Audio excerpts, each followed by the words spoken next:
The complete works of Swami Vivekananda, Sages of India, Part 3. The proof, therefore, of the Vedas is just the same as the proof on this table before me. Pratyaksh, direct perception. This I see with the senses, and the truths of spirituality we also see in the superconscious state of the human soul. This Rishi state is not limited by time or by place, by sex or by race. Vatsyayana boldly declares that this Rishihood is the common property of the descendants of the sage, of the Aryan, of the non-Aryan, and even of the Malicha. This is the sageship of the Vedas, and constantly we ought to remember this ideal of religion in India, which I wish other nations of the world would also remember and learn, so that there may be less fight and less quarrel.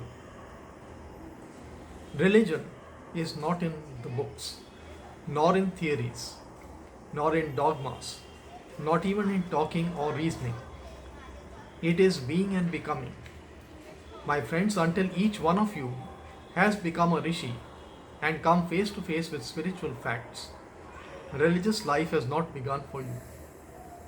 Until the super consciousness opens for you, religion is mere talk. It is nothing but preparation. You are talking second hand, third hand, and here applies that beautiful saying of Buddha.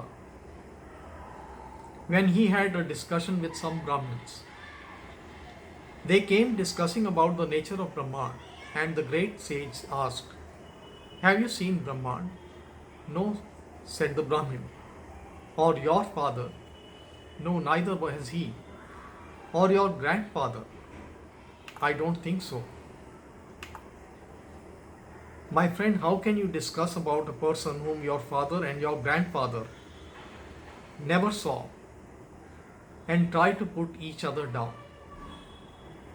That is what the whole world is doing. Let us say in the language of the Vedanta, this Atman is not to be reached by too much talk. No, not even by the highest intellect. No, not even by the study of the Vedas themselves. Let us speak to all the nations of the world in the language of the Vedas. Vain are your fights and your quarrels. Have you seen God, whom you want to preach? If you have not seen, vain is your preaching.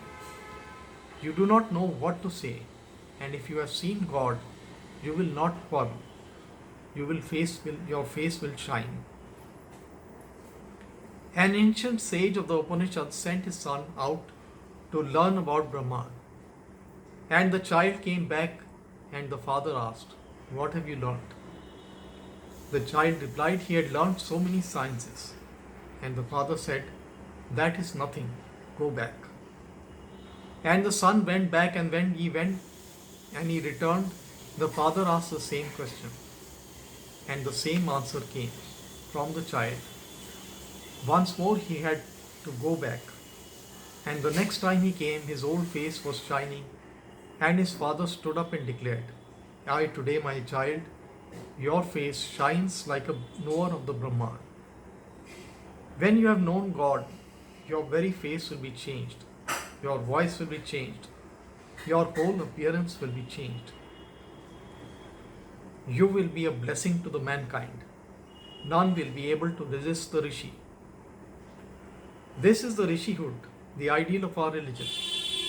The rest, all these talks and reasonings and philosophies and dualisms and monoisms and even the Vedas themselves are but preparations, secondary things.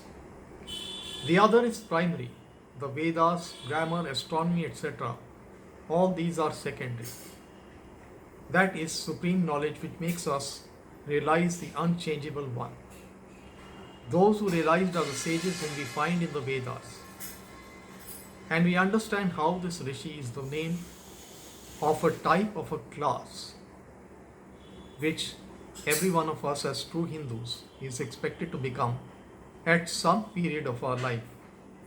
And becoming which to the Hindu means a salvation, not belief in doctrines, not going to thousands of temples, nor bathing in all the rewards of the world, but becoming the Rishi, the mantra drasht, that is freedom, that is salvation.